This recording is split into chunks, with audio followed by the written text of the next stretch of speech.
too. Get it next month. How about sanitary conditions being maintained?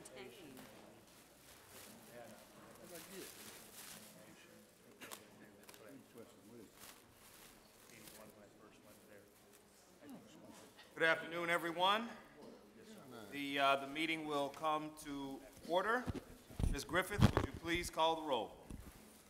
Mr. Williams, Here. Ms. Werner, Here. Mr. Perry, Mr. Anderson, Mr. Armater, Here. Mr. Blossman, Here. Mr. Brown, Here. Mr. Challand, Here. Mr. Damp, Here. Ms. Jones, Here. Mr. Lockett, Mr. Mallett, Here. Mr. Moore, Here. Mr. Starnes, Here. Mr. Woods, Here. Mr. Yarbrough. Here. Mr. Chairman, you have a quorum. Thank you, Ms. Griffith. Dr. Richardson, will your guests please provide the invocation and the Pledge of Allegiance? Mr. President, they certainly will. We're very pleased to have two of our outstanding 4-H kids here today. I'm going to call up Heather Goss and Winston Cobb and let them do the prayer and the pledge, and then I'd like to introduce them to you and let them make a few comments, if you don't mind. Thank you. Please bow your heads if you so choose. Today we seek blessings on this meeting and the tasks ahead. Bless all those who give themselves to better the LSU system, the community, and our state. We ask that their decisions be guided by wisdom and vision to ensure that the future of our youth and community. Guide our leaders to make choices that benefit the common good, use resources wisely, and recognize the responsibility to the past and the future. Amen. Salute, pledge. I pledge allegiance to the flag of the United States of America and to the republic for which it stands, one nation, under God, indivisible, with liberty and justice for all. First, let me introduce Heather Goss to you. She is a high school senior from Iowa, Louisiana, and for the past 10 years has been active in the 4-H program in the parish, state, and at the national level. Heather currently serves as president of the Calcasieu 4-H Junior Leadership Club and is a member of the state executive board. She has represented Louisiana 4-H across the nation, including in Washington, D.C., as a national conference delegate and in Georgia as a national Congress delegate. Heather was selected as the 2018 Louisiana Cattlemen's Association Queen and has spent the past year traveling the state representing Louisiana cattle and agricultural industries. She plans to attend LSU. She's put down political science, but I think she really meant ag business. But We need to talk. we're just very happy to have her come into LSU. Heather, if you want to make a few comments. Thank you, Dr. Richardson. My 4-H story started almost 10 years ago when I joined my local 4-H club. At first, I wasn't sure if it was right for me, but the more I became involved, the more I grew to love 4-H. In the years since, I have become truly passionate about this life-changing organization.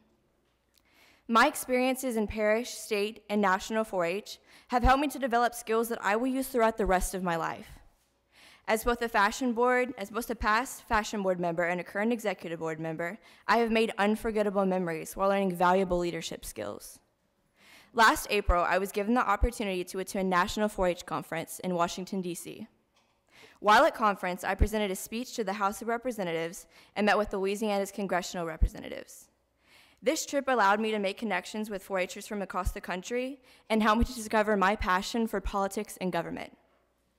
Experiences like these are just a few examples of the way that 4-H has shaped my life for the better. My participation in 4-H has truly been a catalyst in preparing me for college and for the rest of my life. With so many youth development programs available, I choose to participate in Louisiana 4-H. I choose to participate in 4-H because it hasn't just helped me grow as a leader, it's helped me to grow as a person. I have seen firsthand the impact that 4-H has on Louisiana's youth, and it's an overwhelmingly positive one. I want to thank each and every one of you for supporting LSU Ag Center and 4-H. Because of you, youth across the state, just like me, are given the opportunity to reach their full potential through 4-H. Thank you for your time and for allowing me to speak to you today about how much 4-H means to me. And go Tigers.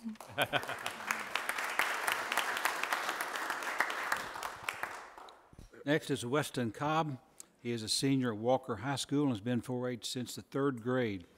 4-H has provided Weston many outstanding opportunities and leadership skills in which he uses to represent Louisiana as the 2018-19 Louisiana State President, 4-H President. He has traveled the country through the 4-H program. In April, he visited Washington, D.C., where he met with the senators and other officials to give input at the National 4-H Conference. He attended 4-H Congress in Atlanta this past year as well. Weston has completed twice in Grand Isle, Nebraska, in 4-H shooting sports events.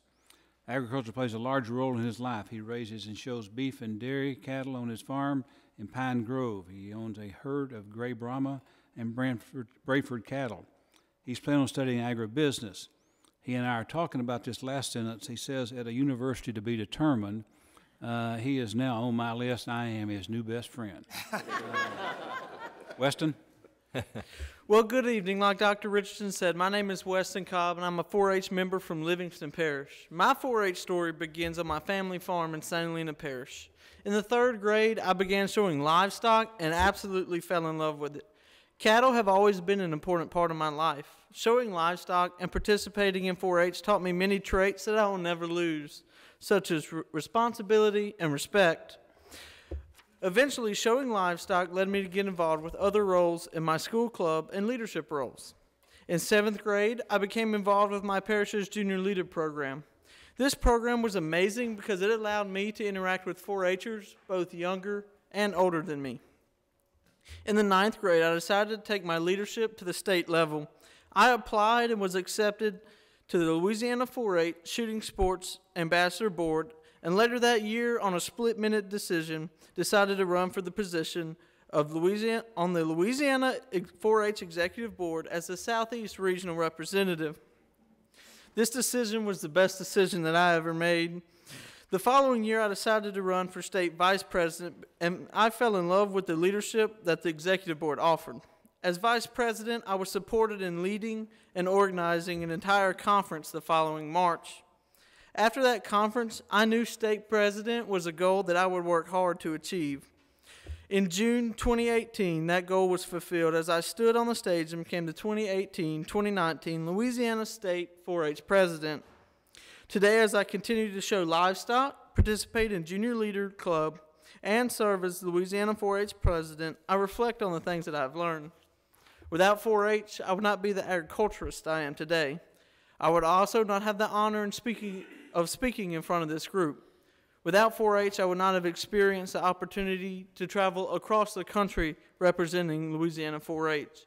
I would like to thank each and every one of you for letting the LSU Ag Center give kids the opportunity to be in 4-H. 4-H can grow leaders in all aspects, whether that be citizenship, shooting sports, fashion, or science. No matter your background, every child has a place in 4-H. Our 4-H agents, leaders, volunteers, and Ag Center's employees work hard to help all of our students find the place in the world that they are destined to be. I would like to leave everybody with this final thought that I always share with younger 4-H members. Always stick with 4-H. If I would not have stuck with 4-H all these years, I would not have these skills, opportunities, or positions I have today. So when the time comes and there are decisions to be made, remember to always stick with 4-H. Thank you for the support of the LSU Ag Center and the 4-H Youth Development Program. Thank you.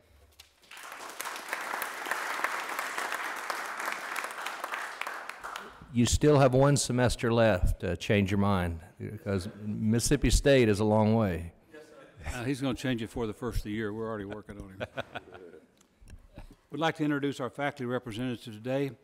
Just to preface a little bit of what Denise is going to talk to you about, as you're probably aware, we're one of the fattest states in the United States, and we've been very concerned about that impact in the rural areas of the state of Louisiana. We've started a Healthy Communities program in 5 parishes with some grants from the CDC, and Denise Holston has been leading that effort, and I'd like for her to come forth now. She is assistant professor, a registered dietitian with the School of Nutrition and Food Science. She serves as a nutrition specialist for LSU Ag Center. Her outreach and research focus are policy, system, and environmental approaches to obesity prevention in rural areas. Denise Holston. Thank you. Today I would like to talk to you about some of the project that Dr. Richardson just introduced. And just to give you a little bit of a background, sorry about that. This initial initiative was funded by the Centers for Disease Control, and it was funded to increase access to safe places for physical activity as well as healthy foods. What we did in this particular approach is that we targeted parishes with greater than 40% obesity rates, and we instituted policy, systems, and environmental changes. And so we know that an individual needs to make changes to their diet and physical activity level, but their surrounding environment and the systems in which they operate can heavily influence that.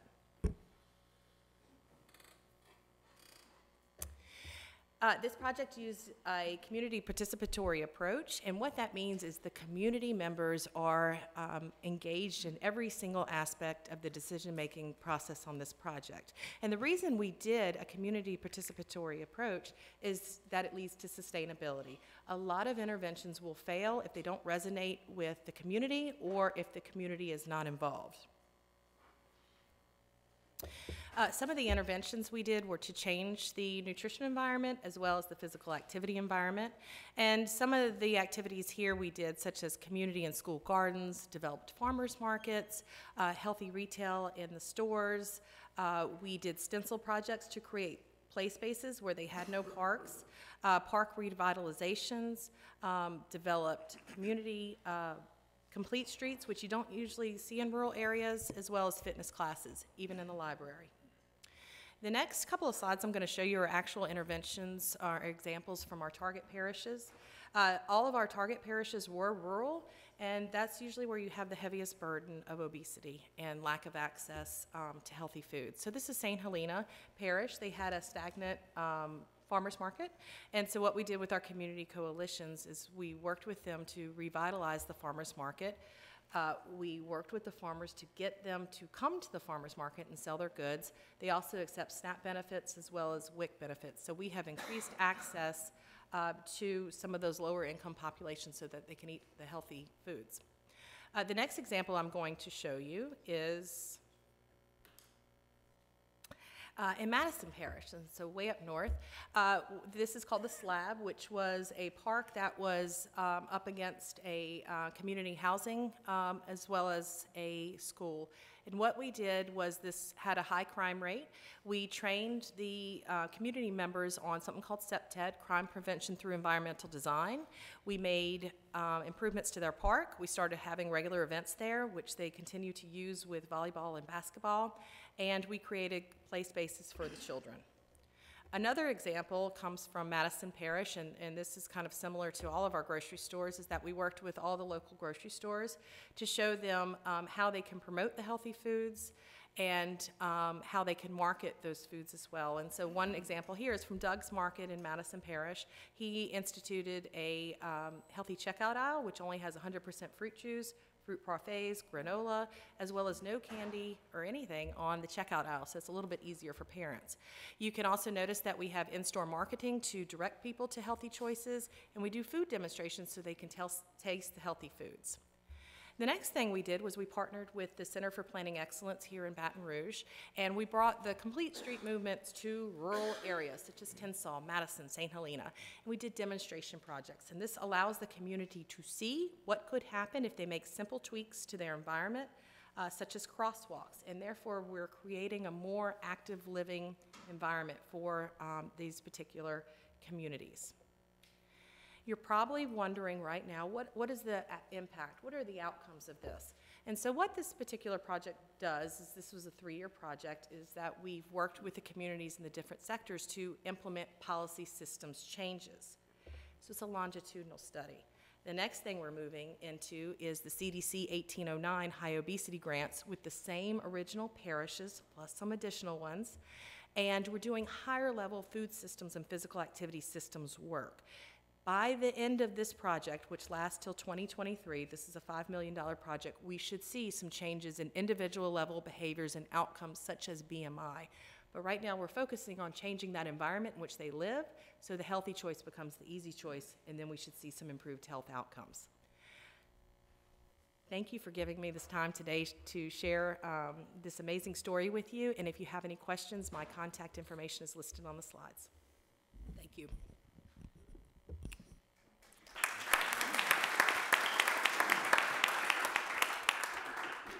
Mr. Chairman, two final things. You do have a calendar at your desk. It's glad to take one home. Thanks to Mr. Wayne Brown, he delivered a box of tomatoes for you. They're in the back somewhere for you to pick up. Mr. Mallett said anybody didn't want theirs, he would take them. And so but Wayne, thank you for bringing those down for the board, and those are hydroponically grown up in our research station in Red River. So thank you for attention to the Ag Center. As you can see, we've got some wonderful things going throughout this state that we're very, very proud of. Thank you. Well, I'll just add that we have a wonderful research center there, Red River Research Station in Bossier Parish, and it does great work and has great tomatoes. Hope you enjoy it. Well, thank you very much, Dr. Richardson. Thank you, everyone. 4-H, very impressive, and thank you for driving the tomatoes down. The next item on our agenda is approval of the minutes from the board meeting held on November 2nd, 2018. Those minutes have previously been provided to the members. Are there any questions about those minutes? Motion to approve. Second. All right, there's a motion and a second. All in favor say aye. Aye. Any opposition? Without objection, the motions are approved. We will now move to personnel actions requiring board approval. The board has before you a set of personnel actions. Are there any questions about the personnel actions before you? I'll entertain a motion. Move for approval. Second. In light of that, is there any objection? All right, without objection, that motion is adopted. At this time, we have reached the staff and faculty advisor report portion of the agenda. We will start with Dr. Ken McMillan from the faculty advisors. Would you please provide a report? Good afternoon. It's always a pleasure to come and speak to you. I'll be very brief. One of the aspects that we're required by the Board of Regents to have are general education courses, and one of the things that we want to do at LSU is to make sure that every one of our graduates has those not only life but technical skills that is going to help them to live better lives and really enhance their proficiencies. So we've developed an integrative learning core that has 9 different proficiencies so that they will actually, each graduate will have to take some of those general education courses so that they do have skills like problem solving, communications, both oral and written, civic engagement, and cultural awareness. That will obviously help them to succeed in life with their LSU degree. We're also, I'm not sure they've concluded, but Strategic Communications had a consultant come in, and so that should improve, once we get their report, some of the aspects of both our internal and external communications. We're also working with IT on various aspects of the IT architecture. As most of you are aware, if you buy any kind of software or have any kind of IT support for your businesses or professions, know that those costs keep escalating. So our IT services and the faculty advisory committees are very cognizant of how we need to improve efficiencies in that regard.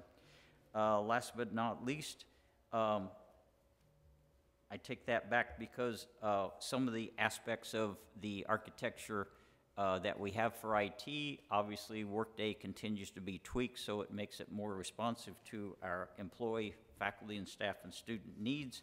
The other aspect is that hopefully at some point in time we'll be able to address the archives that the state law requires, but we don't really necessarily have effective ways in place to accommodate those. Last but not least, the faculty have been very appreciative to participate in the Executive Vice President Provost search. We had 4 excellent candidates that came to campus, so it's going to be a really tough choice for the committee to make a recommendation to President Alexander. Lastly then, best wishes for an enjoyable holiday season, particularly at noon on New Year's Day. Thank you.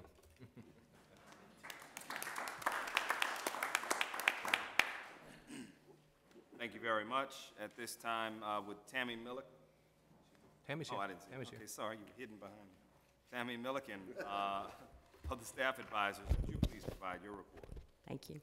Good afternoon, Board of Supervisors and President Alexander. Just a brief update on staff activities.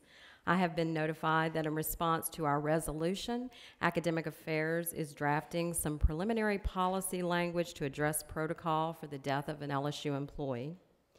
The Tiny Tigers Initiative, which includes 6 lactation rooms with more to come, and a website with numerous resources for student, faculty, and staff parents, has officially launched, and we have received several calls and emails of appreciation from students, faculty, and staff.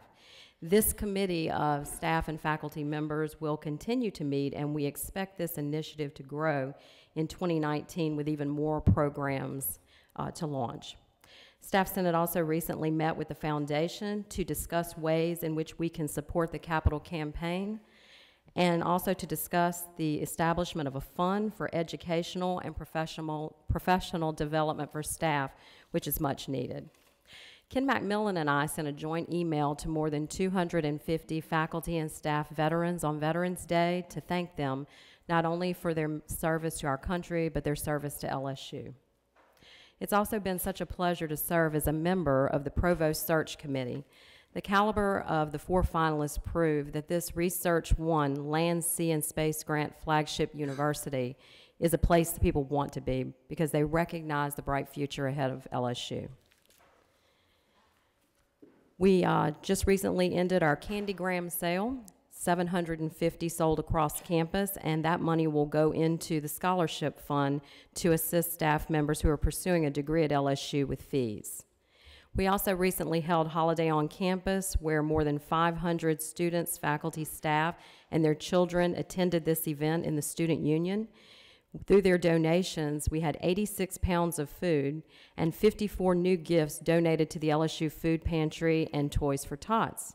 Our very own Student Government President and Board of Supervisors member, Stuart Lockett, came as the Grinch, and he even made the evening news. You can go back and see that video.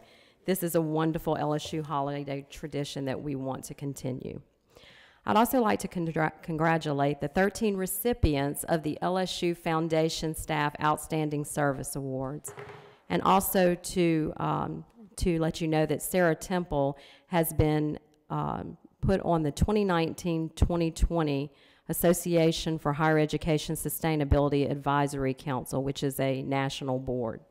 And then finally, congratulations to our LSU students who are graduating next week, and especially to our LSU staff members who juggle families, work, and school to walk across that stage next Friday.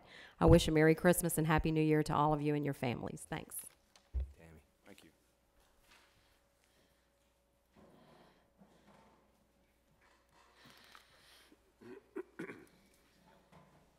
At this time, we've reached the President's report on the agenda. Dr. Alexander, would you please present your report to the board? Thank you, Mr. Chairman. I too would like to congratulate Tammy and the 13 staff members who won the University Foundation Awards this year. It's a great group nominated by other staff members, and we can never overestimate what our staff does for each and every one of our students on campus. So thank you, Tammy, and thanks to them. I'd also like to recognize them. A couple other recognitions. One of our students, Sean Thomas, a mechanical engineer senior in the College of Engineering, is from Slidell. He recently received the Congressional Gold Medal Award from Representative Steve Scalise. The award recognizes initiative, service, and achievement, and is earned over a minimum of 2 years in the areas of volunteer public service, personal development, physical fitness, and exploration, and personal exploration. So congratulations to Sean Thomas. Next Friday, as you know, I'd like to talk a little bit just briefly about some records. As we go forward, graduation day is the single day where we can actually showcase all the work that everybody does, and we celebrate with each and every one of the family members and the graduates. At LSUS and LSU Health Sciences Center, we'll see a double alumnus graduate with their joint masters in public health. Michael Travis Avery graduated in May in 2016 with a Bachelor's of Pulmonary Science and will graduate this month with a Master's of Public Health, so he would be a double graduate in the Shreveport area. LSUA will celebrate its largest fall graduation ever. Congratulations to LSUA and GUIU, Chancellor. Congratulations. LSU Eunice has a notable graduate named Ken Strainer, a 41-year-old military veteran who medically retired from the military as a nuclear and chemical specialist at bases throughout the United States, in Korea, Afghanistan, and Iraq. After graduation next week, he plans to attend or transfer, it says, to a 4-year school to study business, where he'll get his MBA at that institution. So, Bill, you've got a challenge in making sure that you know what that 4-year school will be. Just have him come here. More importantly, though, this graduation for Eunice is the largest fall graduation in the history of LSU Eunice. So congratulations to all the faculty and staff that are doing such a great job over in Eunice. And Bill, welcome aboard. Welcome aboard.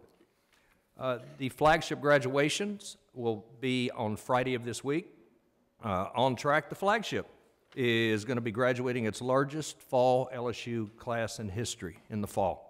This class includes the largest graduating classes of master's degree recipients, largest male graduating class, female graduating class, fall, Asian American student graduating class, African American student graduating class, Hispanic graduating class, STEM degree graduating class, students with TOPS graduating class, students with Pell graduating class, and Pelican Promise.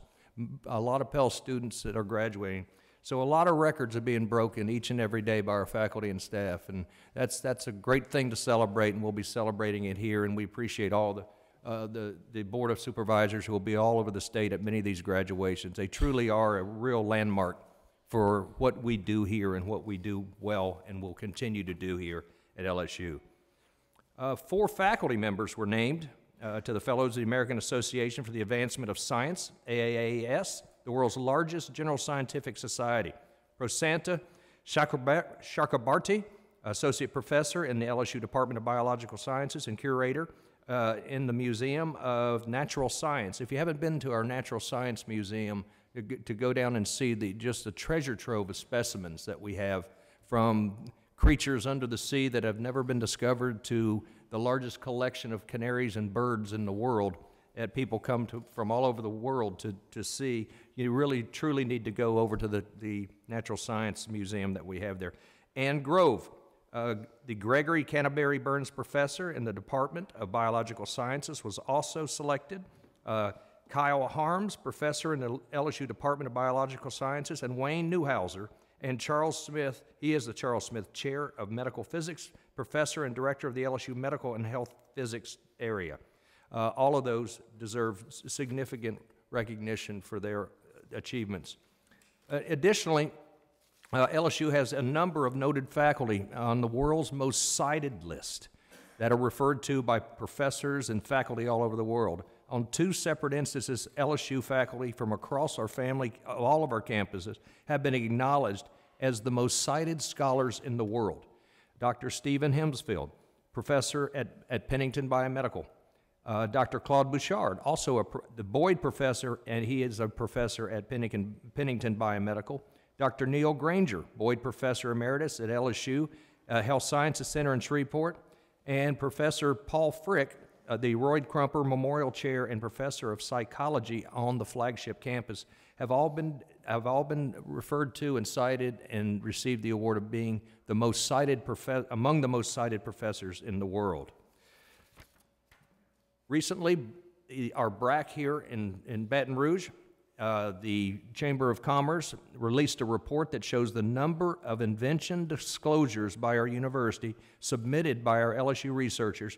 It has increased by 97% from the year 2012 to 2016.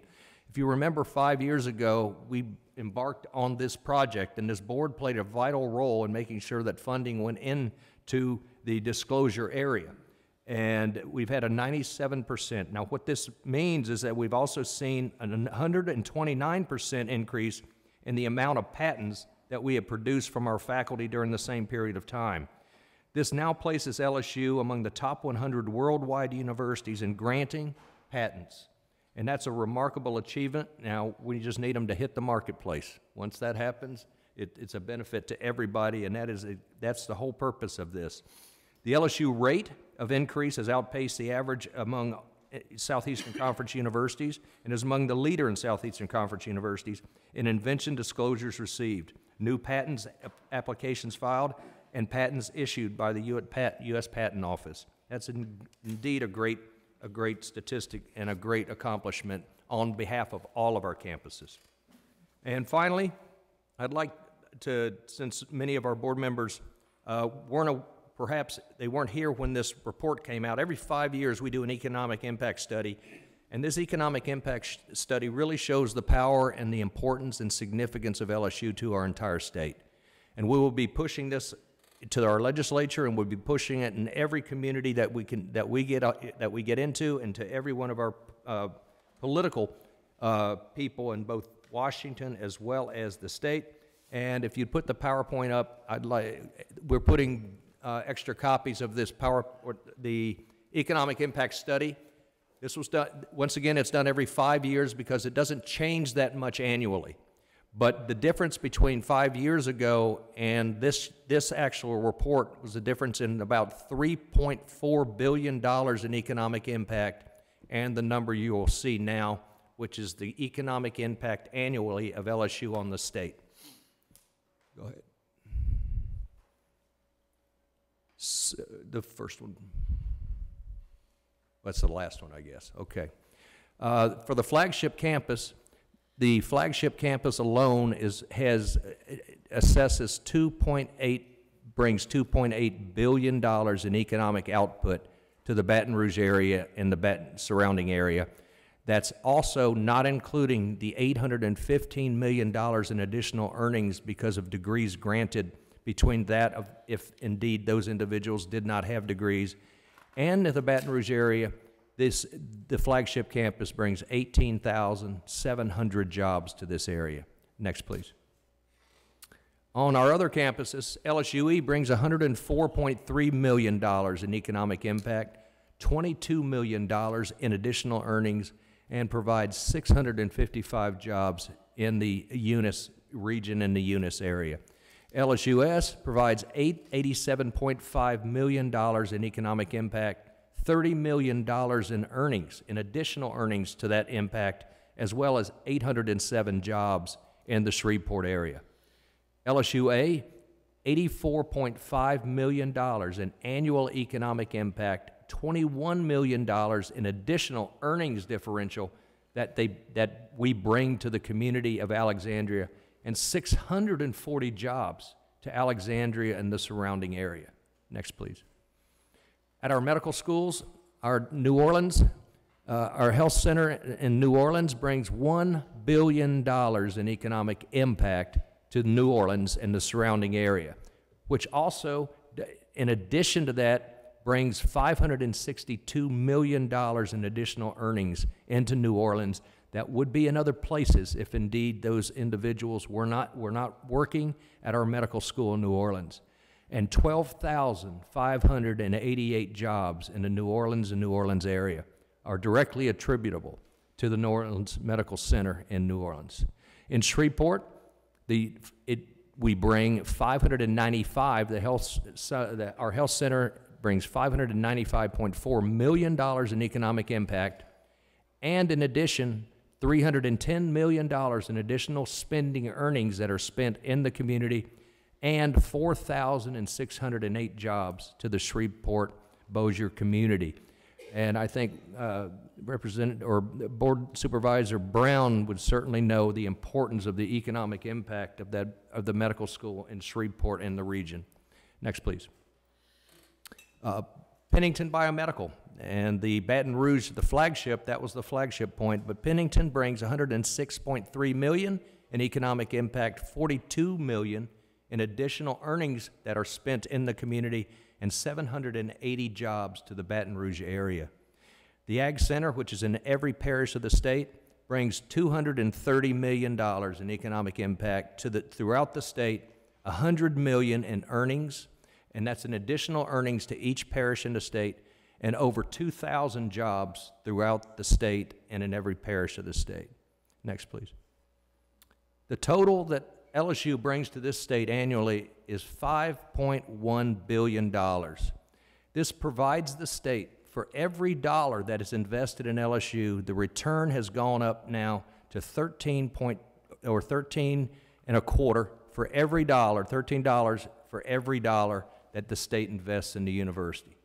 We need to make this point clear in our regions and make this point clear to our business community, particularly at our rotaries, chambers, and others, that for every dollar invested in LSU, there is a $13 return for every one of those dollars. And the final. And this is the first economic impact that we actually took a look at the entire state. And if you have a copy of this, if not, we have a website that you can take a look at. If you're from any of our parishes, we have totaled the economic impact of our university. The top number certainly is $5.1 billion, but just for East Baton Rouge, as mentioned, it's $1.8 billion. But to every parish in the state, you can see the economic impact. This doesn't include the additional earnings, or it doesn't include the number of jobs which we do have and have access to that we can provide for anybody that's looking for it. But this is the economic impact of LSU. For those who don't think that LSU is in their district, show them this chart. Show them this slide. We're in every parish of the state, bringing $5.1 billion in economic impact every year to the state, and $13 for every one invested. So we'll be using this throughout the spring and reminding everybody of the true value. Seems to me like it's a pretty good investment in what's being accomplished by our faculty and staff, and the earnings power that we keep in this state has never been higher. So I appreciate the work that the authors of this report have done, and we encourage everybody to use it wherever and whenever you can. So, Mr. Chairman, that concludes my report. Thank you very much. Item number 7 on the agenda is reports to the board, but there are none. So we will proceed to item number 8 on the agenda, which is committee reports. I will entertain one motion to approve all of the committee actions that were unanimously approved this morning, unless there is some issue. So I will entertain that motion, Mr. Yarbrough. Mr. Chairman. Thank you. Second. All right, got a second. Ms. Griffith, do you need me to start calling out these names? Is that a note I got? Okay, thank you. So we have a first, I'm sorry, the motion was made by Mr. Yarbrough, seconded by Mr. Damp. All in favor, please say aye. Aye. Is there any opposition? Okay, the motion is adopted. Number 9 is the chairman's report. I will simply be brief. There are 3 things I would like to discuss. First, we did introduce Ms. Griffith earlier, but I neglected to give y'all a little background on her that I think is instructive. She came to us from the Louisiana High School Athletic Association and the Louisiana Coaches Association, so she's got background dealing with difficult people like us.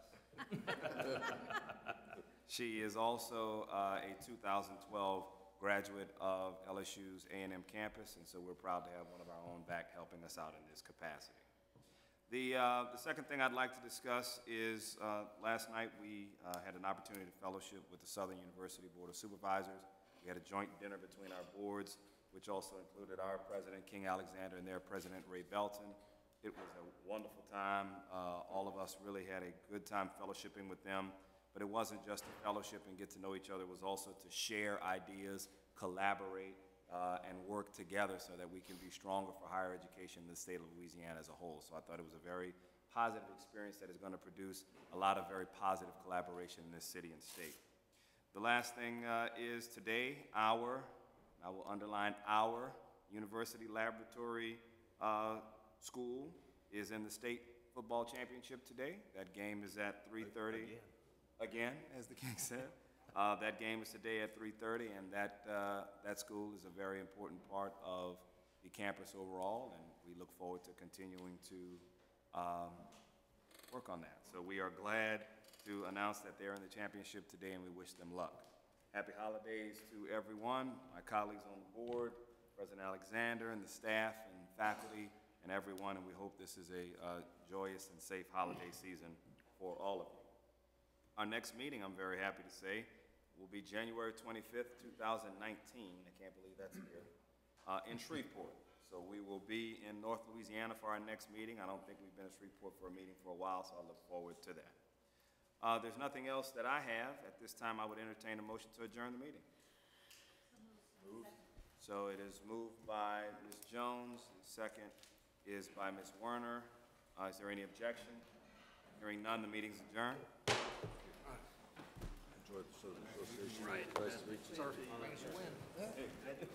Hey,